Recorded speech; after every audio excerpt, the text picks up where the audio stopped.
I came home from work exhausted and turned on the light. I screamed in horror. What the hell? The room was in disarray. Bags of snacks were scattered everywhere. In the center of the room were my mother-in-law and her two sisters, who were drooling in their sleep. Oh, you're back. It's quite a nice house. My mother-in-law woke up. Give me a break. What do you think you're doing? I screamed in anguish, and she clapped her hands and smiled at me. We're going to live here from now on. You're going to work hard for us. Then we'll let you stay here. She proclaimed with a breath that reeked of alcohol. Her sisters were smirking with a glass of wine in their hands. It's a little cramped, but we'll manage. It comes with a maid, you know. That's true. By the way, can you make us some snacks? The three of them gulped wine while they crapped up so hard that the entire neighborhood could hear them. I was absolutely stunned when I heard a nonchalant voice coming from the front. Suppressing my anger, I walked toward the door. My husband, who also reeked of alcohol, was taking off his jacket.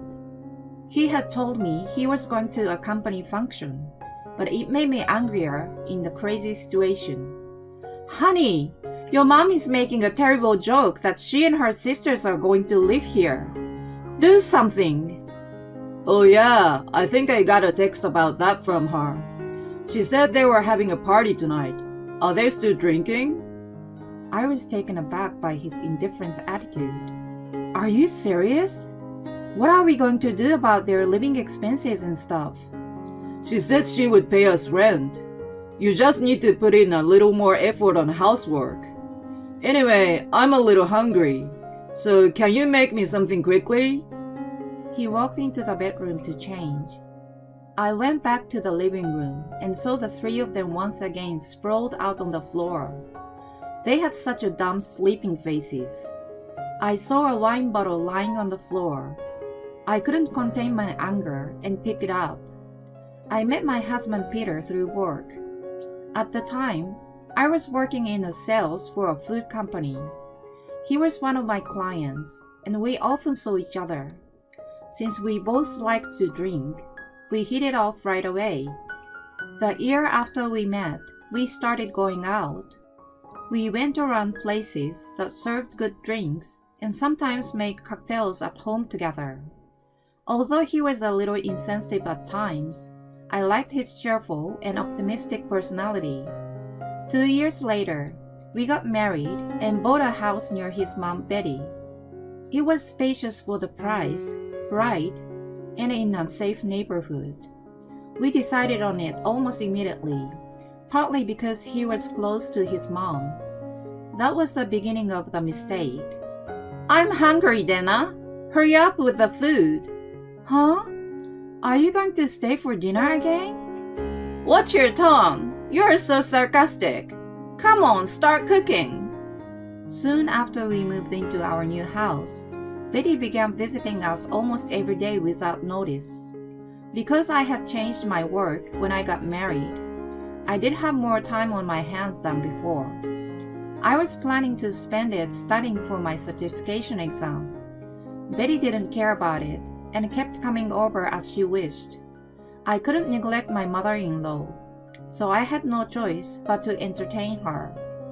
In retrospect, no matter how awkward our relationship became, I should have firmly rejected her. Eventually, her sisters Diane and Anita started coming along with her. Oh no, we are out of snacks. You need to stock more.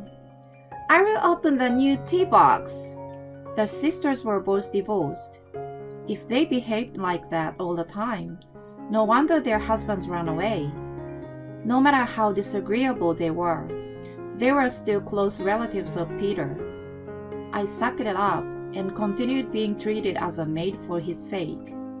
When the stress was getting to the point where I couldn't even manage my daily life, the three sisters went away on a short trip. I thought it was now or never and talked to Peter about them, but he didn't take me seriously at all. My dad just passed away, so she's lonely. Don't be so uptight. But our expenses are going up. If we keep going like this, we'll have to cut into our savings. You're not good at managing it then. I've gotten a raise and have been putting in more money. His raise was less than 100. I was too exhausted to argue with him. 3 years had passed. I wondered how long I had to live in hell. I had no idea that I still hadn't seen the core of it. One day, my personal belongings began to disappear. I noticed some accessories, cosmetics, and other small things were missing.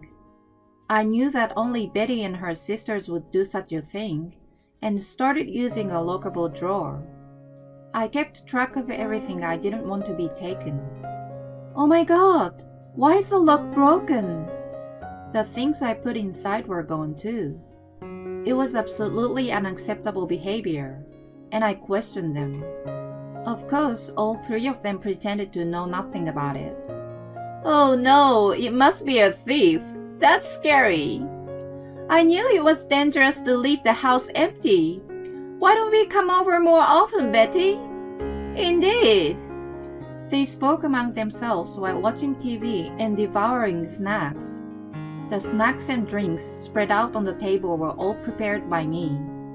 I bit my lip and clenched my trembling fist in frustration. One day, when I came home from work, I could hear them laughing so loud, even from the street. I walked into the house, suddenly feeling fatigue in my neck and shoulders. There were boxes piled high in the hallway. What the hell?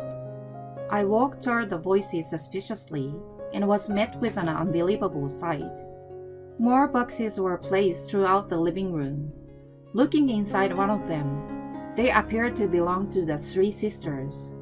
They were drinking wine in the middle of the mess. Noticing my presence, Betty spoke to me in a good mood. We decided to live here. You're going to work hard for us. Then we'll let you stay in this house. She declared the unthinkable with a breath that reeked of alcohol. Diane and Anita were smirking with wine glasses in their hands. It's a little cramped, but we'll manage. It comes with a maid, you know. Can you make us some snacks? They laughed so loudly that the neighbors might have complained, and then they gulped the wine. I was absolutely stunned when I heard a nonchalant voice coming from the front door. Suppressing my anger, I walked toward it. Peter, who also reeked of alcohol, was taking off his jacket. He had told me he was going to a company function, but it made me angrier in the crazy situation. Honey, your mom is making a terrible joke that she and her sisters are going to live here. Do something! Oh yeah, I think I got a text about that from her. She said they were having a party tonight. Are they still drinking? I was taken aback by his indifferent attitude. Are you serious? What are we going to do about their living expenses and stuff? She said she would pay us rent. You just need to put in a little more effort on the housework. Anyway, I'm a little hungry, so can you make me something quickly? He walked into the bedroom to change. I went back to the living room in despair and saw the 3 of them once again sprawled out on the floor. As I looked at their dumb, sleeping faces, I felt my blood boiling up. To hell with them. I scurried to call my lawyer friend. I had been talking to her about my situation for a while, so she agreed to come and meet me right away. I left the house with a folder of documents that I had hidden in a secret place. My friend was to meet me at the diner near my house. I ordered pasta and ate it with a feeling of rage. When I finished eating, I received a text from someone. I decided to ask her to come over to my house. Soon after, my friend arrived, and we headed to my house together. When we arrived, Peter and the 3 sisters were all huddled in the middle of the living room for some reason. I asked my friend to wait at the door.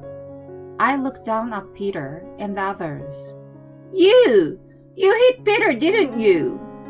What are you talking about? Don't play dumb. This is a proof. Betty helped Peter to get up. His nostrils were stuffed with tissues, and he had a bump on his forehead. He glared at me with a look of sheer pain on his face. Betty pointed a finger at me and shouted, "You did this to him! You better pay him compensation!" "Damn right! I'm against violence!" I sighed and slammed the divorce papers from the folder. Then I opened the cupboard and took out the surveillance camera I had hidden. They all looked at me with puzzled expressions. "The truth is on here, so let's all take a look." Since the camera was linked to my phone, I showed it to everyone. I pressed the play button, and the room appeared as it did sometime earlier. We could see Peter coming into the living room in a good mood after changing his clothes. He was walking through the room and seems to be talking to the three sisters, who were already wasted and asleep. The next moment, he tripped on a bottle of wine and fell face down. The sound waked them up from their sleep, and they scurried around him. "You know who caused this, don't you?" "This means nothing. You should have cleaned up the mess properly." "Even though it was your mess?" "It's your job to clean up. It's so shady to plant a camera anyway." She was adamant to make it my fault in any way. I didn't expect logic from her, but I also didn't think she was so obstinate. I tapped the video I had taken a few days earlier and held it up in front of them again. It was footage of the time my lock was broken. There I found the sisters breaking it and stealing my things. They seemed to realize that it was indeed a serious matter, and their faces began to turn pale. The reason I set it up was that I wanted to know who was stealing my things. I guess thieves exist closer than you think, right, Betty? Well, that's... Wait a minute. Stealing is indeed a terrible thing to do, but you must have known from the recording that I was injured. You are also a perpetrator for ignoring it. His absurd argument made me laugh. How did I end up marrying such a man? I would have loved to go back in time and ask myself. I led my friend into the room and presented the divorce papers in front of his face. I was worried when I saw it, so I came home in a hurry. Even though we are getting a divorce, I wouldn't wish you any harm. Unlike your family, I'm not morally corrupt. I then told them that the house was in my name, that my parents had purchased it, and that I had the documents to prove it. I also told them to pay for cleaning the house and the stolen items. Diane and Anita raised their eyebrows and started yelling at Betty. "This is not what you promised us." "That's right.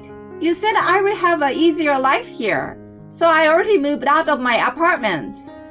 "Are you guys saying it's my fault? It was Diane who brought the wine in the first place." As the three of them argued, Peter came to me begging. He apologized to me with tears streaming down his face. Just as I was about to say it was too late, the doorbell rang. I shouted toward the door to come in, and the woman appeared. "Aunt Angela!" "Hi, Peter. You've been gained so much weight. And why are you looking so pitiful?" She took off her sunglasses and flashed her beautiful smile. I felt the mood in the room changed completely. Betty and her sisters uncomfortably huddled around each other. Aunt Angela was my late father-in-law's older sister. She ran a successful business and was quite well off. When my father-in-law's company went bankrupt, not only did she help him pay off his debts, she helped him until his new company took off. Betty was completely indebted to her for that reason. Diane and Anita went to the same high school as her and were intimidated by her. She kept herself away from family gatherings, which made everyone fear and respect her at the same time whenever she made a rare appearance. Peter had also been afraid of her ever since he was spanked when he was a child. Of course, the spanking wasn't for nothing, but for being mischievous. As for me, I met her through work first. She was a tough businesswoman, but she was also very caring and practical, which I respected. How can you treat a kind and competent girl in this way? You people should be ashamed of yourselves. Well, No excuses. Everybody sit down right there. Angela began to lecture the four of them. They were complaining to me before she showed up, but they became quiet and obedient. Her lecture went on for about an hour. By the time it was over, Peter couldn't say anything. I then had him sign the divorce papers in front of everyone. He also wrote and signed a letter of promise that he would pay me alimony and the savings he and his family spent. The years of hell finally came to an end. Cheers! I gulped down the icy cold beer. It's the taste of victory. It tastes 100 times better than the beer I usually drink. I'm having a party with some girlfriends in a crowded bar. I can't believe Peter is your ex-husband. I was dumbfounded when you told me. Yeah, well, by the way, thank you for your help. Don't mention it. Just tell me everything.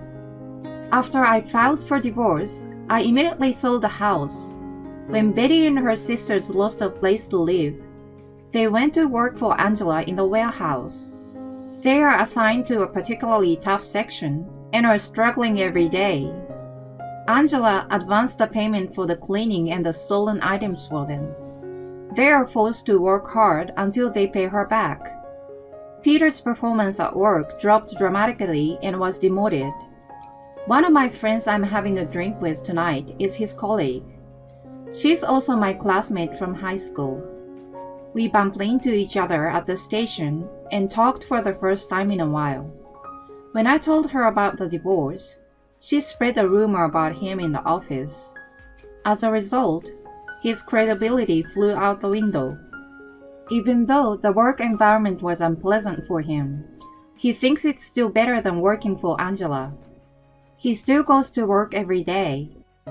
Angela has assured me that if he falls behind on the alimony payment, he would be forced to work for her immediately. Seriously, why did I marry that guy? I know. Well, it's a party for broken hearts today. Let's all have a good laugh together. I'm in. Our laughter is mixed into the hustle and bustle of the bar and disappeared into the night.